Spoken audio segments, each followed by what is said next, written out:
programang ito ay rated SPG. Striktong patnubay at gabay ng magulang ang kailangan. Maaaring may masiselang tema, lengguwahe, karahasan, sexual, horror o droga na hindi angkop sa mga bata. Dapat maayos ang suot mo. Nakakayasang nila. Carlos. Pwede ba, Lynette? Sumunod ka sa sinasabi ko. Maligayang pagbabalik muli at welcome back dito sa aking munting channel. Galit na hinila nga dito ni Carlos Benitez itong si Lynette dahil sa hindi niya nagustuhan ang kasuotan dito ni Lynette. Tila pinahiya daw niya itong si Carlos dahil sa suot nito. At hindi nga napigilan ni Carlos na pagsabihan itong si Lynette na mahiya naman daw siya sa mga kaibigan dito ni Carlos. At dito nga na hindi maintindihan ni Lynette kung ano nga ang ibig sabihin ng mga sinasabi dito ni Carlos dahil nagsiselos na naman ito sa kanyang mga kaibigan na tinitingnan nga itong kanyang asawa na si Lynette.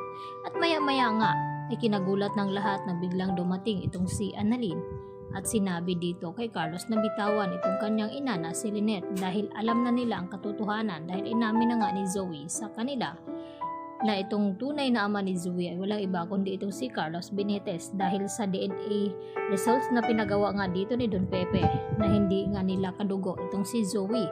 At nagbanta itong si Don Pepe kung hindi sabihin ni Zoe kung sino ang kanyang tunay na ama ay makukulong din siya kasama ng kanyang ina na si Moira.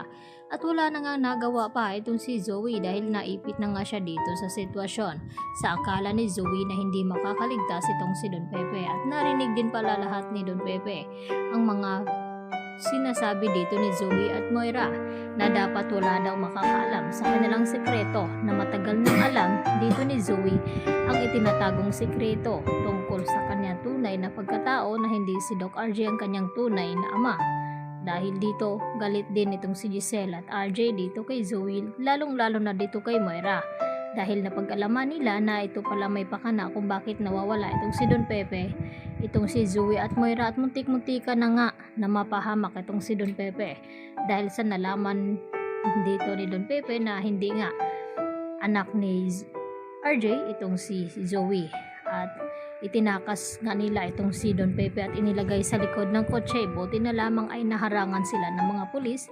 Dahil dito, natulungan naman agad at na-rescue itong si Don Pepe at agad na itinawag dito kay Giselle at RJ na natagpuan na nga ang kanilang ama, si Don Pepe. At dahil dito, gulat na gulat itong si Zoe nang malaman nila na hawak na nga ng mga pulis itong si Don Pepe at kasalukuyan na nga pinupuntahan ngayon ni Giselle at Annalyn.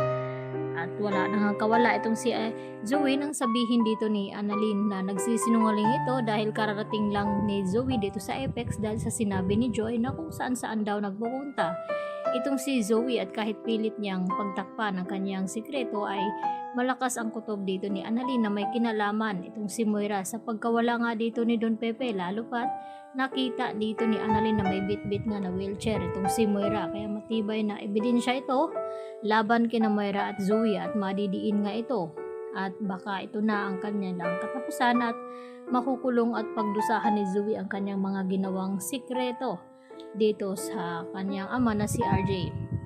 At magugulat naman itong si Lynette na ang kanyang taong pinakasalan ay niloloko lang din pala siya nito dahil matagal na nga na itinatago ni Carlos sa kanila at lalong-lalo na dito kay Lynette na may anak pa pala siya maliban kay Harry at ito na nga si Zoe.